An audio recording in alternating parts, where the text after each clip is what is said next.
And now happening around the tri-states. In 2023 alone, over 600,000 people in the U.S. were experiencing homelessness on a single night, a 12% increase from 2022, according to the National Low Income Housing Coalition.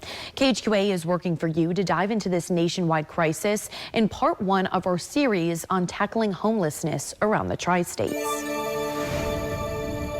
From north to south, east to west, and right in between, the homeless population is growing and now has required the nation's highest court to step in.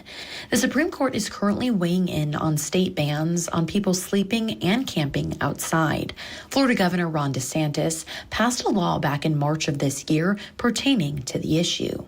This legislation prohibits camping on city streets, sidewalks, and parks. Right here in the tri-states, according to the National Alliance to End Homelessness, for the 2023 State of Homelessness report, Illinois saw over 9,000 people homeless on a given night.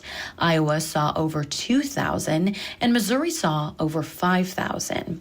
Diane Yantel, CEO of the National Low Income Housing Coalition, shares one way to decrease these numbers of homelessness is by using the Housing First approach. According to Yantel, Housing First is a similar approach to what we saw policymakers do during the pandemic.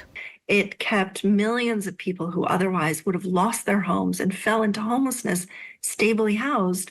And some of the resources helped communities get people who were experiencing homelessness into safety and more stable housing. But just as those resources expired, Yantel explained that was when we started to see rents skyrocket with no safety net in store. So if the federal government were to recognize the urgency of homelessness in the same way they recognize the urgency of keeping people stably housed during the pandemic, we could absolutely address homelessness throughout the country if the resources were provided.